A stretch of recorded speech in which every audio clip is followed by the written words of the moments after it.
దేవాదాయ శాఖలో assistant commissioner గా పనిచేస్తూ ఇటీవల సస్పెండ్ అయిన శాంతి ఆదివారం రాత్రి విజయవాడ ఓ హోటల్లో మీడియాతో మాట్లాడారు.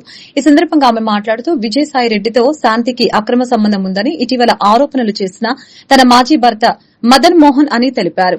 తనకు మదన్ మోహన్ కు చాలా సంవత్సరాల క్రితమే సంబంధాలు తెగిపోయాయని, డబ్బు కోసమే తనపై మాజీ భర్త మదన్ మోహన్ అసత్య ఆరోపణలు చేశాడని మీడియా సమక్షంలో బోరున విలిపించారు.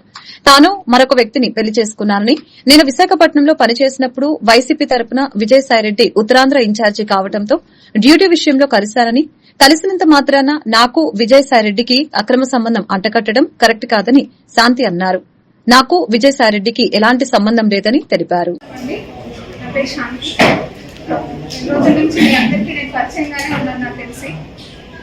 సో ఈ రోజు అయితే మాత్రం మీరైతే ఏదైతే కొంతమంది ఏదైతే నా మీద ఎలిగేషన్స్ వేయడం కానీ లేకపోతే ఏదైతే చెప్పడం కానీ చేస్తా ఉన్నారో దాని గురించి ఈ రోజు నేను మీకు చెప్పాలి, కనీసం నా వైపు నుంచి కూడా మీరు వినాలి అనే ఒక బాధతో నేను ఈరోజు వచ్చి చెప్తా ఉన్నాను.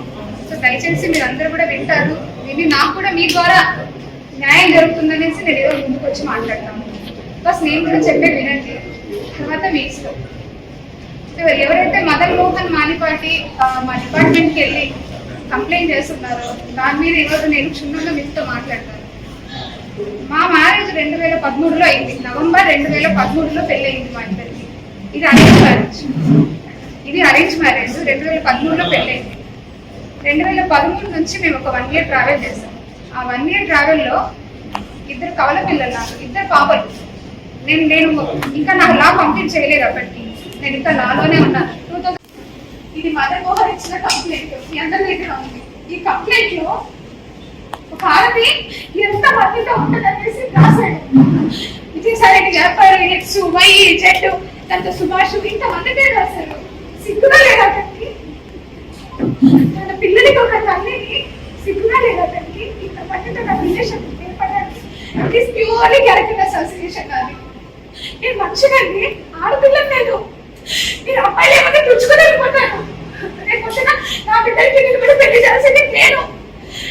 ఇంత ఎలిగేషన్ వేసాను. మీరు ఏదైనా పెళ్లికి పోవాలంటే ఎట్లా పోవాలి? నేను రేపు పొద్దున్న గవర్నమెంట్ లోకి వెళ్ళి ఎట్లా జాబ్ చేయాలి నేను అని నేను అవైలబుల్ లో ఉన్నాను. ఒక చిన్న మాట అడిగాను. ఎంతో మంది మీడియా దుర్గటెప్పటికి లాస్ట్ ఇయర్ దర్శనాలకు అప్పుడు చూశారు. చక్కగా చీర పెట్టుకుని ఉద్యోగం చేస్తాం. ఇంతకన్నా ఏం చేస్తాం అంటే ఉద్యోగం. ఇది ప్యూర్ క్యారెక్టర్ అసోసియేషన్. నేను మీకు చెప్పాలనుకుంది. Assistant commissioner is a district supervising officer. ఎక్కడైనా థెఫ్ట్ జరిగినా ఇమీడియట్ గా పోయి నేను యాక్షన్ తీసుకొని దాని మీద కేసు ఫైల్ చేసేసి నేను కమిషనర్ కి రిపోర్ట్ చేయాలి. ఎవరైనా ఎంక్రోచ్మెంట్ జరిగినా నేను చేయాలి. ఎవిక్షన్ నేను చేయించలేదని నాకు ఛార్జ్ లో పెట్టారు. విశాఖపట్నంలో 1200 కోట్ల భూమి తెచ్చి కలిపాను నేను ఎండోమెంట్ డిపార్ట్మెంట్ లోకి. ఎన్ని ఎవిక్షన్స్ చేయించామో ఎన్ని కొట్టేసినామో మీకే తెలుసు. అన్ని కాపాడాలని ఇక్కడ చేయలేక కాదు. ఉచ్చవారి చౌదరికి కాంగ్రెస్ పార్టీ ఆఫీస్ ఉంది, అది మీకు కూడా తెలుసు. దాని వెనకాల చాలా ల్యాండ్స్ ఉన్నాయి.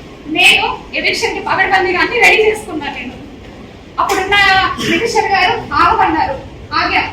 మొన్న కూడా ఎవిక్షన్ పెట్టాం, ఎమ్మెల్యేకి రావమన్నారు, ఆగాం. ఇంకేం తప్పు చేస్తాను నేను పని చేయగలనా? నా దగ్గర పని సామర్థ్యం లేదా? పర్సనల్ విషయాలు, ప్రొఫెషనల్ విషయాలు అన్నింటిలో సఫలవుతున్నామండి.